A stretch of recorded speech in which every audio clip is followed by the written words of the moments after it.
And we are back, everybody. Thank you so much for tuning in to Die Hard Dialogue. I am Gary Vaynerchuk, and I am in a nice mood as we are in the holiday season. And me and my competitor in debate today will talk about the first overall pick. So we're fully into our Super Bowl as we're accustomed to. I know he had one outlier season that they got to the AFC Championship game. But I'm here as always with my partner in crime, Jess. How are you, my friend? I'm good. You know, Pat's got their asses handed to them this week. So I just want to comment on the fact that I did say the Colts were going to win that game and that they were a good team, and that I wasn't so sure how good the Pats or the Bills are. And I continue to feel good about that. I don't think the AFC East is the beast of the NFL. Yeah, you were right. Yep, I was right about that, which feels nice. I'm a little hot right now. I've gotten my groove here late in the season of having an understanding of what is going to happen. Yeah, you have. You've been right on track. I mean, you were really an oracle last week, yes, and you were pretty close this week. So I was still in the mix this week, right?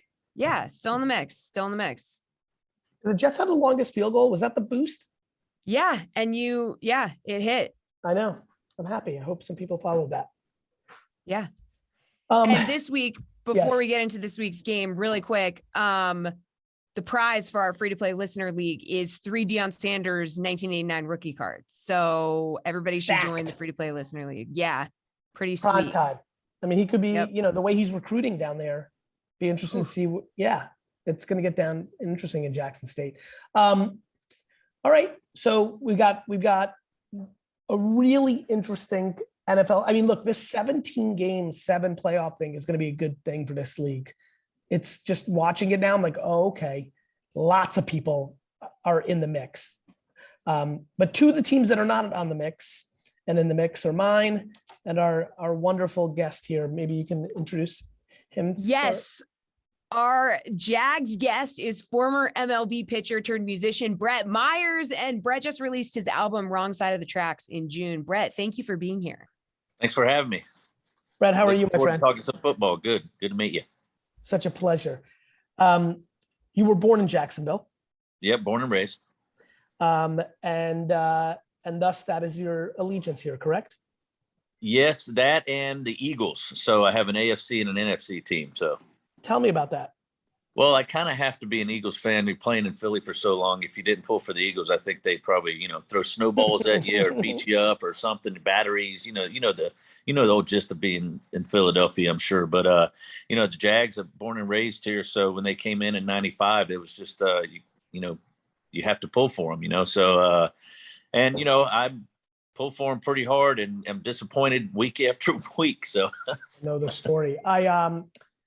I know your Philly connection.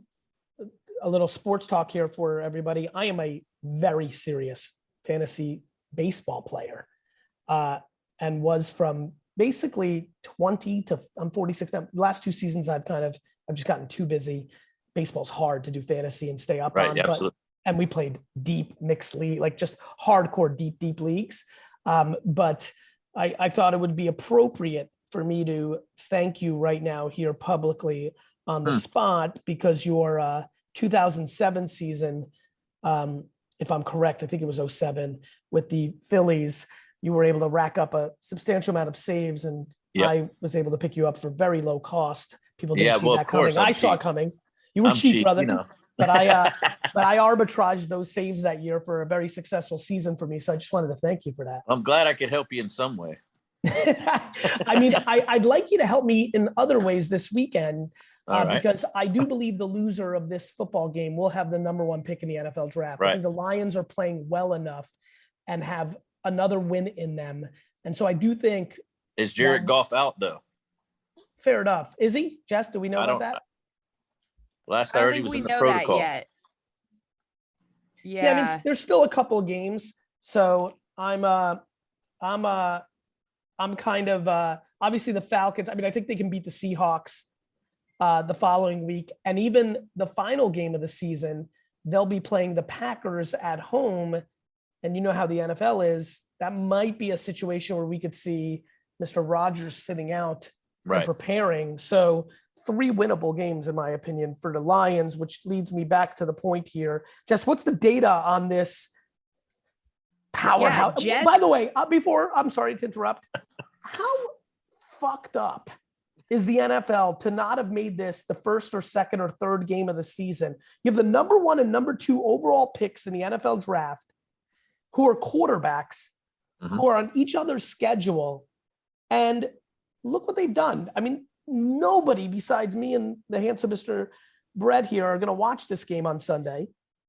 And, that's a good point. And if they made it the first game of the year, and obviously the Jets had a very cool first game of the year against Sam Darnold. I like that drama, but follow it back up with the Jags game. I mean, everybody would have watched that Trevor Lawrence, Zach Wilson week 2 game. Everybody. That would have been a great Thursday night game. Here we are, December 22nd. What's the schedulers?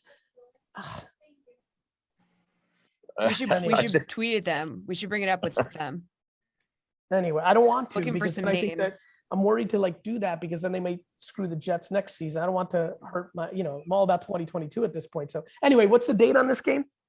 So the Jets are the favorites in this one, Gary. Jets favored by 2.5. Jags 2.5 point underdogs. Total is 41. Jags plus 115 on the money line. We're a fake favorite. Well, no, because your 135. kicker, I mean, we're your home kicker though, can right? kick it to the end zone. Ours can't. So you got a chance to get yards. You know what I mean? I don't think he's had a touchback all year. So that's a big deal. You are home, Gary. Yeah, I know we're home. Thus, we're a fake favorite. You get 3 points automatically for being at home. The world, the data, and the DraftKings geniuses and all the others believe the Jags are the better team slightly. With that in mind, I don't see how that. I mean, as bad as the Jags played week in and week out, I don't see them getting any better. They just. Brett, but don't you guys have don't you have a decent run game?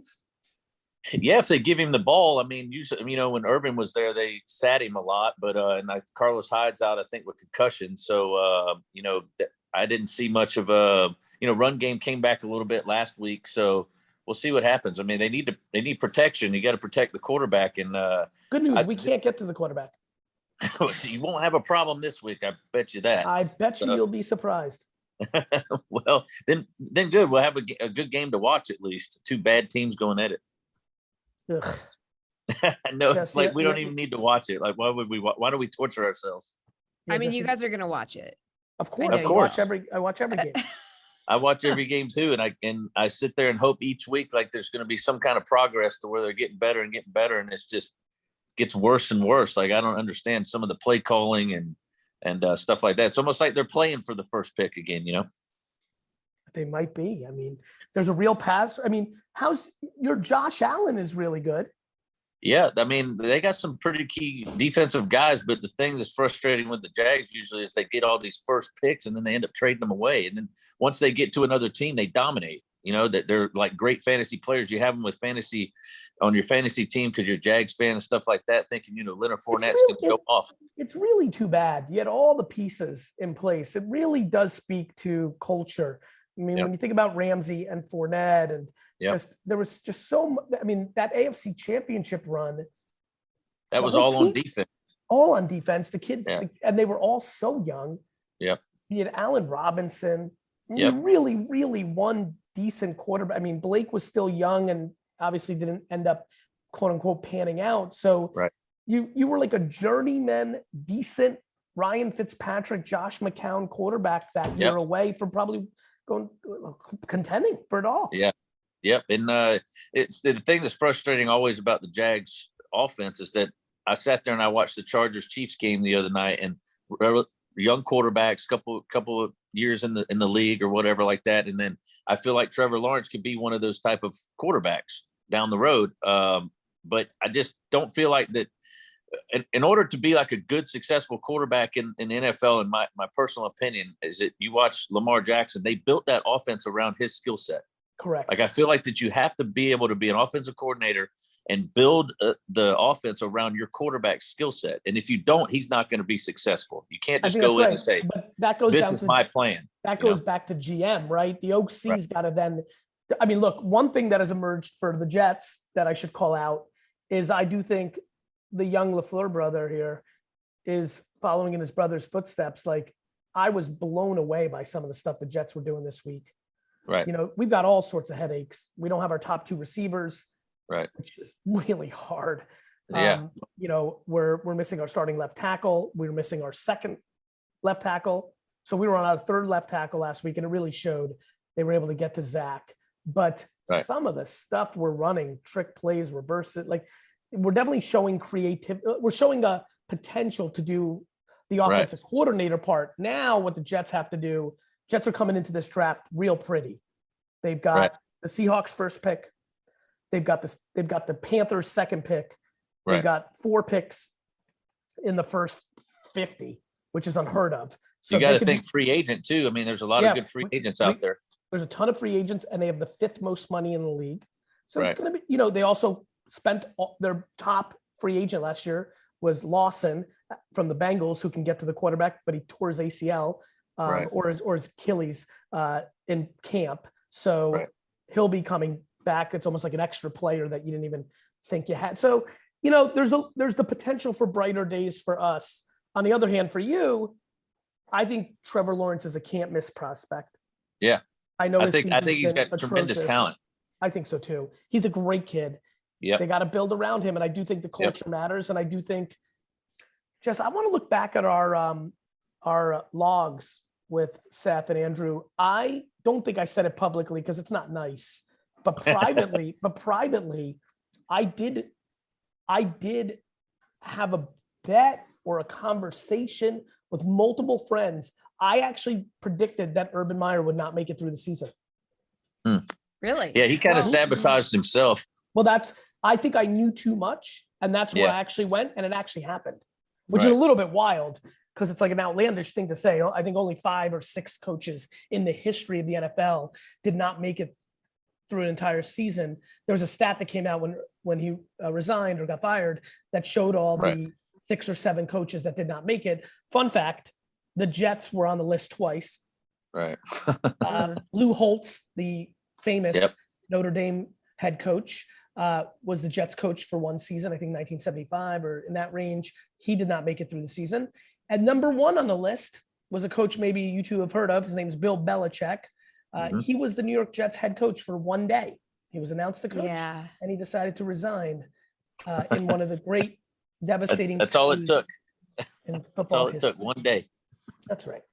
So, like, Brett, what type of coach are you looking for the next guy? Oh, boy. Like, I mean. Well, I put a thing out on social media the other day if somebody could call Doug Peterson, the former Eagles coach. I just feel like, as being a former quarterback, I think that Doug Peterson being the former quarterback that he was and having Carson Wentz and Nick Foles and stuff that he did there, I think he's creative enough to build an offense and a scheme around Trevor Lawrence and kind of, you know, not baby him, but carry him through and teach him and stuff like that. Kind of like what Frank Reich is doing with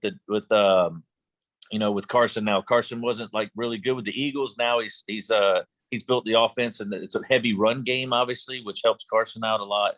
And he can still be able to make the passes and stuff. So I was Doug Peterson. I've been hearing Byron Leftwich, which I mean, I like that too. That doesn't, to me, he's got Tom Brady. Of course, he's going to be successful over there, you know. And I'm not saying that he's not doing his job and calling plays and everything like that, but we went through the Byron Leftwich experience with it at a quarterback, and maybe he's a better play caller than he was a player, but I don't know if that's like the guy to bring Trevor Lawrence along. I think I know that the NFL is going towards a lot of younger coaches and stuff like that, but I feel like Doug Peterson just could bring a different atmosphere to Jacksonville. But they want somebody that cares about the city here, you know, that and they think Byron Leftwich could be that guy. Sense. So I'm not quite sure, but I feel that Doug Peterson would be the right call there. But you know, everybody's got their opinion. So I love it. What do you guys think is going to happen during this game that has so much on the line? Yeah, so much on the line that we've basically been talking macro, not even about the game. Obviously, the first pick. Yeah, I mean, look, it's and both teams. I mean, the Jets could use another great pass rusher. So when I think about Hutchinson and Thibodeau, Oregon and Michigan, there's 2 there. Even the kid from Purdue, George. So there's some guys that excite me. I think the Jets are going to go defense. early this year. Yeah. You know, I think that this is going to be 18-18 and end in a tie. I don't know if the Jags can score that many points. They can, and they will Okay, this week. all right, okay. Hopefully, I've been waiting for them to take that deep shot down the field, which we never do. It's always this dink and dunk stuff. It's, you know, and the worst thing that I hate watching the Jags for is, I've been saying this for years and in the past, is they can't get off the field on third downs. They can have like a 3rd and 12, and there's a pretty good chance that team's going to get a first down. Now, I'm not quite sure what's going to happen this week with the Jets and stuff, but I'm sure they're going to be able to get a bunch of third downs as well. The Jags defense, for some reason, they could have, you know, 3rd and long, and somehow they always give up that third down. And if the defense is on the field for pretty much the whole first quarter, and they can't even score in the first quarter because they're 3 and out every play. So I know it's tough for the defense when your offense can't push the ball down the field and give you enough rest and everything, but it's so frustrating to watch a defense just continue to give up third down, big yardage and stuff. So I don't know if that's the play calling or the players or what it is, or maybe the coaches are just putting them in a situation to get the first pick, which I feel that they should go big receiver because we can't push the ball down the field enough. You know, it's always this dink and dunk stuff. So, you know, I kind of was looking over the guys, you know, I think Drake London or whatever out of USC, big 6'5", 210-pound guy. And I'm going, we need somebody that can go up and catch the ball for Trevor like that so he can throw it up downfield. You know, he's got the little guys underneath with Sinault. I mean, even though Sinault's a big receiver. Yeah, I was going to say, I think Laviska's there. I think, you know, who's a great ball player. My brother is going to represent. Well, Brandon Parker is going to represent him. Ironically, who reps Allen Robinson, right? Yeah, for Vayner Sports. Is this David Bell kid from Purdue? I think is going to be a real ball player, and I think you know, he's going to be another one to look at. Anyway, nonetheless, 18-18 tie. Wow. Brett, I don't even what know do you think? What's your score prediction, Brett? Well, the thing is that I don't know if they can score 18 points, but Gary seems to think they're going to score enough. So I don't know. Dolphins had the worst run game in the NFL and gashed the Jets this last week. Hadn't had a 100-yard rusher since I was 9. Got one with Duke Johnson, who's 1,000 years old. Your Robinson kid can play. Yeah. I think the team, our secondary we're on our 5th and 6th safeties. Right. So I think the Jags are going to know that, and this would be exactly the time to let Trevor unleash it a little. That's kind of what I think every week, I guess the Jags should know this, because I feel like as a fan of watching football that the Jags should know this. Right. You know this. Why don't they? Right. Yeah, exactly. So I'm kind of, therefore when there's 18-18, I think that's pretty fair assessment. I think somebody's going to win. It might be, 24-21, maybe 24-21.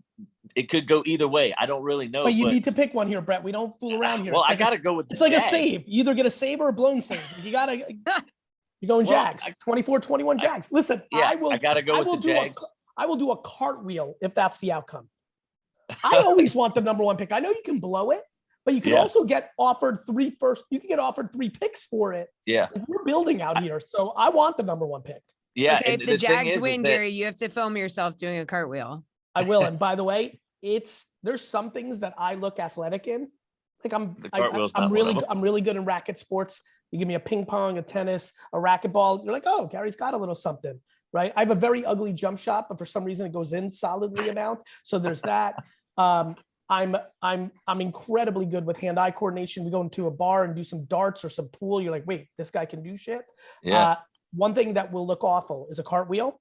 I've never successfully executed a cartwheel, even when I wanted to in the early 80s with my sister. And so I am excited to record that for you, and I will do that because I do believe, don't forget, people always forget this. The number 1 pick in the first round is the number 1 pick in the next round. I want the 33rd pick. I don't want the 37th pick. You know why? Right. The Jets wanted to take, I don't know this for fact, but I know it for more than guessing. The Jets were very interested in Van Jefferson. His dad was the Jets receivers coach. Yep. They were very interested in him. Well, guess what? He got taken 4 picks before them in the 2nd round by the Rams, and they picked Denzel Mims. And you know how that's worked out? Van is doing highlights on primetime TV, and Denzel Mims is not going to be a Jet next year, in my gut opinion. So Yep. I want the number one pick. I want the options. And I definitely Yeah. want to be in that spot in case somebody thinks the kid from Oregon or Hutchinson are a franchise changer and they're at the fourth pick. And you get the fourth pick, you get another second round pick. Like, we have to build here. We got a lot of holes. Yeah, I don't want the number one pick, honestly, because we'll end up trading him away in a couple of years when the money they have to pay him. Yeah, I know it's been a tough scene out there. Brett, thank you so much for being on the show, Hey, brother. thank you for having me. Happy holidays to you, my friend. Appreciate you guys. Thank you. Same to you. All right. Thanks, Brett. Thank you, guys. All right, Gary, let's do it. Let's move on to our next game. Welcome in our Ravens and Bengals guests. So for the Ravens, we have Nestor Aparicio. He's a radio host on WNST Baltimore Positive. And for the Bengals, we have Lindsay Patterson, Bengals reporter for SI Now and WKRQ sports reporter. Guys, thank you for being here. Thank you for having us. Damn it. When you were saying where Lindsay was from and I heard WK, I was like, keep going. RP. It's great to see both of you. This is going to be a good one. The juices are high, I think, on both camps. No less Nessman jokes here, please. You got it. I've heard those before. Well, none will be delivered. Let's start with you. Like, how are we feeling after last week? With me, well, yeah, we haven't won in a month. I'm aware. It's been a long time since we've had a quarterback controversy in Baltimore, because we've had a quarterback. It was Flacco and then Lamar. Before that, all we had. And I know in New York you've had a few of those, Gary. But you think? I can't imagine. I don't take phone calls anymore. I took phone calls on the radio the first 22 years of my career. The last 7 or 8 years, I do more of a podcast format now where I call guests and talk to them, hopefully intelligently. But I can't imagine taking phone calls this week. Like I just... and in the Baltimore accent, right? Oh, that Lamar, he ain't no good. Bench him. We want to see Snoop. Let's see Snoop play. And it's great that he's run around for a couple weeks. But if you think he's capable of being 14-2, like Lamar was 2 years ago when he had more of an offensive line, fans are impossible. Well, they want to fire Harbaugh too. That was sort of trending Sunday night in Baltimore. Yeah, please fire him. I would hire him to run my companies. That's how capable he is. Well, the 2-point thing has created, you want good phone calls on that. You can have 100 opinions on one decision, right? Go for two, go for one. You got the best kicker on earth. It's called winner's DNA. Like, everybody cries when coaches play scared. And then when they don't play scared and it doesn't work out, it's the same old thing. It's Monday morning quarterback. He's done it at every turn, though. He turns to analytics, and look, when they were on the 31-yard line, I tweeted, go look it up with 3 minutes left to go. If they score, he's going to go for two. Because to your point, he's a hardball. It's what he does. He really doesn't know any other way, even with the kicker. If the odds told him the other way, he'd go the other way. And, look, football for 100 years was played that way, or at least for 30 years was played that way. The Ravens have changed all the rules with the way they play offense, with the way they play fourth and anything from anywhere, and they go for it. And when you don't make it, as Belichick found out kind of early on playing that, you become the village idiot, right? I can't deal with a single Baltimore fan that is upset about anything. Good, because you don't have one here. I'm cool. Right? I hear you. You've won 2 Super Bowls that I can think of in the last 5 minutes by Jets fan standards. You took a quarterback who's going to end up, in my opinion, and I know people love Josh Allen, but I'm going to say it again. You took a quarterback, the 4th quarterback in the 5th quarterback in that first round, and probably going to end up with the best one. I really believe that. And you jettisoned the Super Bowl winning quarterback who got you to the playoffs 5 years in a row, who's making a lot of money, and you made a decision on national television to take the last pick in the first round to get the extra year, right? Did you guys move up for that pick? Did move up, yeah. A lot of Ravens fans went to bed because they had drafted the tight end. Yep. I don't want to hear a fucking thing from anybody in Baltimore. Period. I know that things aren't working out as well right now. Is there anybody that even has a half a football brain that doesn't see the pieces are there and next year can be remarkable? Like, does anybody not understand that next year can be 12-5 in a heartbeat? Like, yes, things happen. People get hurt. Things don't bounce the exact way you want them to every time. But that's just a good franchise with all 3 pieces in place at GM, head coach, and quarterback. And I don't know. Jesus, get off your entitlement, Baltimore. when we spent the whole offseason talking about being a Super Bowl winner, like having all of these players, I'll start talking about Dobbins, I'll talk about Gus Edwards and Marcus Peters and all of these guys that have gone away. Meanwhile, Lindsay's in Cincinnati and the Ravens are coming in and they're eating leftovers and they're going to have chili there and like all that. And they're fully healthy other than Mixon. And we don't know who our quarterback is, and the COVID situation's blown everything up. So Cincinnati's had everything go sort of according to plan a year early right now. I agree. Let's talk about that. And Lindsay, like, can the Bengals actually win the division? Like, obviously they had high hopes at the beginning of the season, right? But like, I can't imagine a division title was like in their sights. It's wild right now because the AFC North, when you compare it to the other divisions in the NFL, how tight it is. I mean, you look at Cleveland, if they pull off the win on Monday night, they move up to first, but they're sitting in fourth right now. I think for the Cincinnati Bengals, you go back to last season. They drafted Joe Burrow for a reason. This guy's going to come to town. He's going to win playoff games, and they hope championships. They actually started to gel last season. I know they didn't have the wins, but prior to his injury, the offense was really clicking. Then they get his top guy from LSU, and their wide receiver group is really hard to stop right now. T. Higgins almost at 1,000 yards, Jamar Chase over 1,000. And then you got your slot receiver and Tyler Boyd. So I would say offensively, they have the weapons. When it comes to winning the division, what has really surprised me with this team going into 2021 is the defense. You can look at the Broncos game. I mean, they held them to 10 points, and just the way they've really saved the offense a lot this season. So I think when all sides are clicking, because sometimes they beat themselves up. You can look at the Niners game. You can look at the Chargers game. Plenty of L's where they're just making mistakes, turning the ball over. And even Joe Burrow, you can credit him for some of those interceptions too.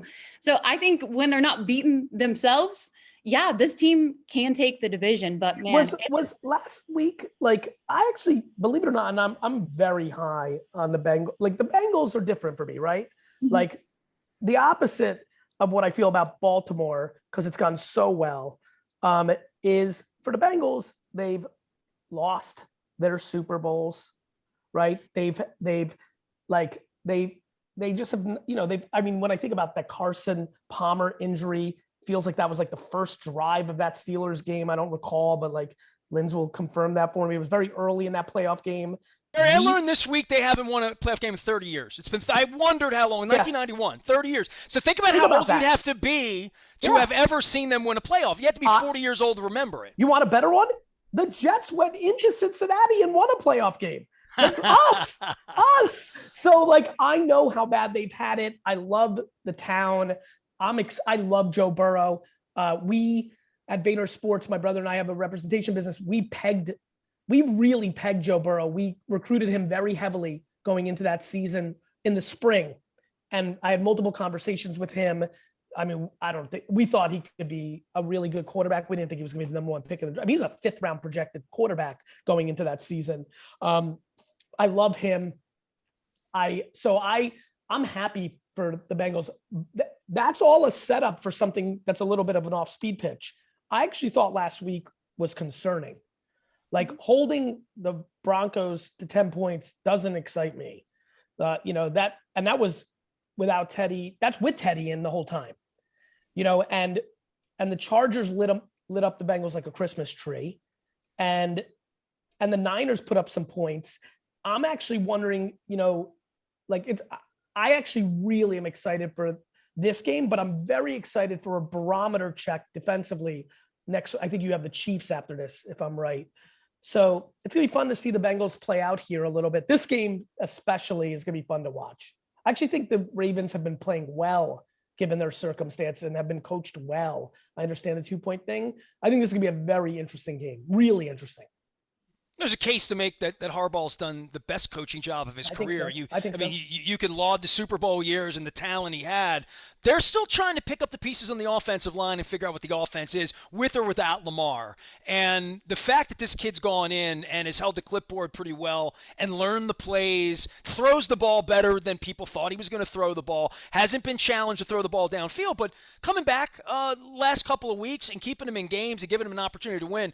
I have no complaints on the Harbaugh coaching thing. I really have no complaints even that the Ravens have had bad luck and that they're losing. I don't know that they were really built with the injuries to win the Super Bowl. So my expectations have been lowered. I think it's decisions, right? Like, luck. there's decisions, there's plays. Lindsay, what do you think going into, what do you think is going to happen here this week? It's wild because what's crazy about it all is we're in December and everyone says AFC North football weather. It's going to be 57 degrees and dry for this game. So I think really the ball's going to be in the air. With Joe Mixon questionable, we'll find out more this afternoon when we get the injury report. I think they're going to take him pretty light all week. I won't be surprised if he plays. They got Chris Evans at running back, Samaje Perine, but I think they're finally going to let Joe Burrow cook. And that was one of the things they really got criticized for late in the Niners game, because Joe was having himself a fourth quarter and then they went really conservative in overtime. But I think with a little bit of a depleted secondary in the Ravens, it's going to be a wide receiver game for this trio. You could look at, it's going to be Jamar Chase day. Is it going to be a T Higgins day? I think for both offenses, it's going to be pretty high scoring. It might be Christmas for all of them, given the cornerbacks, given that the guys that are going to be playing 80% of the snaps weren't on the team 2 weeks ago. They rolled Tony Jefferson out there. Hadn't been in the league in a couple of years. We loved him here. Harbaugh loved him. DaCosta. He was just like, they had his phone number. Like, dude, we put a jersey on. I saw him running around out there, and I'm like, this is not good in this circumstance, and certainly not against Burrow. And Gary, you mentioned the schedule. I mean, the Ravens have the Rams next week, and then they have the Steelers after that. This thing really sets up that they're going to be underdogging down the line here. They need this game badly. The Ravens. I mean, they're an underdog in this game. Bengals are favored by 2.5. Ravens 2.5 point road dogs. They should. Well, you don't know who's going to play either. You know, and if Lamar plays, you don't know what that even looks like at this point. So we need scores, ladies and gents. Score predictions. Lindsay, how do we see it playing out? Okay, the first time around, it was 41-17. That isn't going to happen again. It's not going to happen again. I think that surprised a lot of people. It's crazy to think, but the Bengals are looking for their second division sweep. They've already swept the Pittsburgh Steelers. They go into this game at home where they don't play well. They're actually a ranked team. They're 5-2 on the road, which is so crazy. They might be hoping for if they get into the playoffs, an away playoff game. So I think. Linz, correct me if I'm wrong. Even the wins at home have been a little suspect. I think they won their first game of the year against the Vikings in a game that the Vikings easily could have won. And there was a couple others I remember. You're right. They're not playing well at home. They're overtime like no other at Paul Brown Stadium. It's definitely a thriller if you're not counting the Browns first round and that Chargers game. They've been pretty close. So I think this is actually going to be a closer game. I'm going to make it a one-score game. We'll go 30-24, and I'll go Cincinnati just because of really the health-wise. That's well, for me, I have a hard time trying to figure out who's going to play this week, and then once that happens, how they play. To Lindsay's point, I was at the game 8 weeks ago, 9 weeks ago, whenever it was.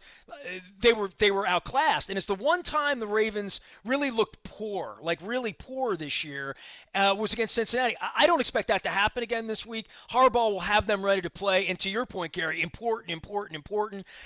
When things get tight around here, it's when they start to play well. This time of year, Harbaugh has a great reputation. Go back and look at Decembers for the last 14 years. They play well. I don't expect them to stumble, but I expect them to fall. I got a 31-18. I think the Ravens are going to have trouble scoring points with or without Lamar. Gary, what do you think? How many coaches have the Ravens had in the last 30 years? They've only been here 26 years, and they've had 3. Ted Marchibroda, Brian Billick, who's my partner, and John Harbaugh. It's unbelievable. I have coaches. Well, they only have one guy made every draft pick. Ozzie made every draft pick in the history of the team until last year. It's insane. Yeah. I think the Bengals are going to win 26-16. I just think that there's too much chaos in Ravens land. You're literally guessing. You're always guessing, but you're guessing so much because there's legitimately 7 to 10 players that could be different players on that side of the ball. And that, in some weird way, when you have that good of a coach, one could argue that makes it a hair challenging for the Bengals, but I don't know. I think the Bengals, it would be apropos if the Bengals put the league on notice against the Ravens, which they absolutely did. We've all referenced that in this chat. That's when we all said, uh-oh. And I think this could be the real kind of flag in the ground that this was their season, and they did arrive a year early, which, oh, by the way, since I think in periods of time. I can't think season to season like most fans can because we're just so bad. So I have to think in like 3-year chunks. I actually think arriving a year early is dangerous. You know, if you look at the history of like at least the 40 years I've been watching football, that year early thing, I think the Bills are going through it this year. You know, I could see the Bengals getting by and winning this title, getting knocked down the first round, and then struggling next year because they got high on their own supply because they got there a year early. So I'm excited to see it in a 2-year window, but I think the Bengals win this week. Are there any props for us to look at, Jess, on this game? No, Too early. Props yet. Too early. Too So early. what am I gonna boost? Well, so we do have for this game both teams to score 20 plus points. That's plus 125. I like that. Go ahead.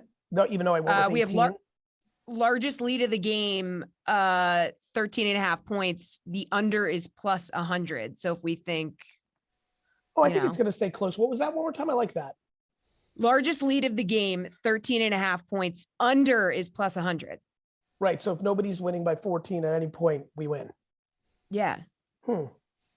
I wouldn't take that bet with the Ravens secondary, brother. I've seen them give up too many big plays. You could see it could be 14-0 in a heartbeat. I'm not against a great quarterback with great receiver. I mean, this is a bad fight for the Ravens. I mean, it's terrible time of the year. It's a bad fight for the Ravens. It really is. And Gary, by the way, you love firing Urban Meyer. Dude, you could have banked. Oh, my God. I know.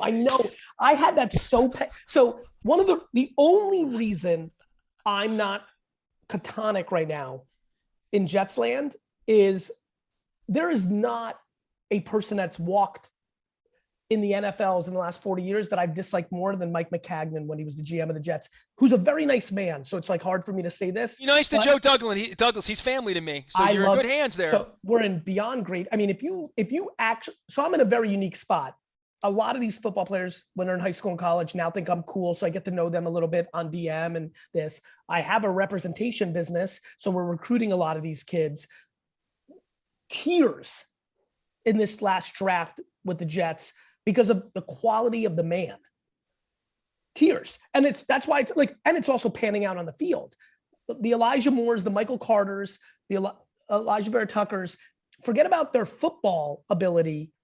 These are good human beings, which I think is the Ozzy. Like one of the things I admire about Baltimore so much is there would be football players that the Jets drafted that I knew were the not nice guys, not good people, flawed. Not people you want in your building every day. I mean, look, I learned that from Marvin Lewis early on and from Brian Billick when they won championships here. Jack Del Rio was a part of that. Mike Smith, just incredible. And Joe Douglas was like the youngest. He was the Turk in the original Hard Knocks. He was the youngest scouts. It's why I have confidence. This is the best draft the Jets have had in 15 years. Already, you could say it already. You could see it. They already are getting more out of these picks. This last one, so you know, I'm very hopeful for our future, and I think you see it when you get. You know, the Bengals have done it a couple times now. You know, you look at the Dalton, you know, AJ Green. You look at, you know, you go historically, LaDainian Tomlinson and Drew Brees. You look at that kind of 1-2 punch. They just did it with Burrow and Chase in 2 years. And I think was Higgins in that same draft with Burrow, or is that? Yeah, I mean that's what the Jet that's, you know, Zach is off to a very peculiar start in Jets land, but there's a lot going on there. But the offensive linemen, you get back to back. Like we've got the ingredients. And this draft for the Jets is insane. They have 4 picks in the top 45. So you know that Jamal Adams trade and that Sam Darnold trade is really playing out. And Joe Douglas architected that. So I'm very hopeful over here, but I'm excited to see this AFC North. This one thing I've definitely learned in this season, this 17-7 thing is going to keep a lot of fan bases engaged.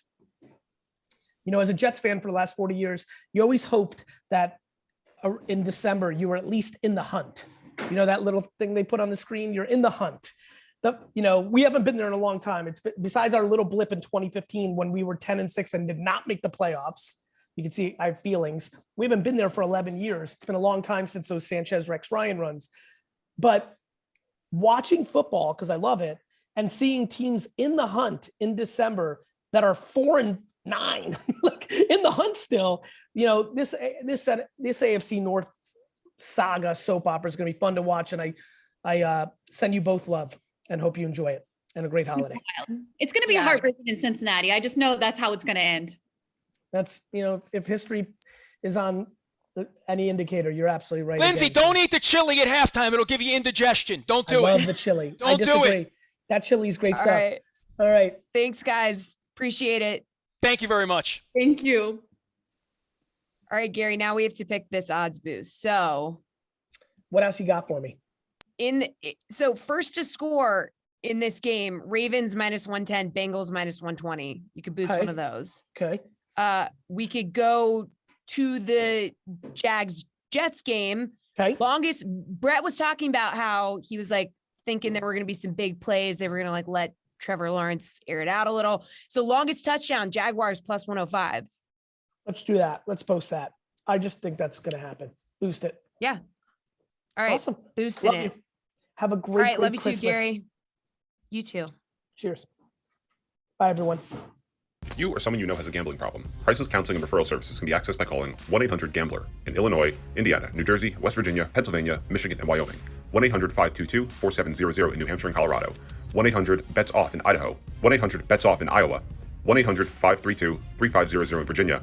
1-800-NEXT-STEP in Arizona. Call and text the Tennessee Red Line at 1-800-889-9789 or call 888-789-7777 and visit ccpg.org/chat for Connecticut. Available to play in Arizona, Colorado, Connecticut, Illinois, Indiana, Iowa, Michigan, New Hampshire, New Jersey, Pennsylvania, Tennessee, Virginia, and West Virginia only. Must be 21 years or older or 18 plus in New Hampshire and Wyoming. For entertainment purposes only. No results guaranteed. Void where prohibited. Eligibility restrictions apply. See www.draftkings.com/sportsbook for full details. Odds and lines are subject to change.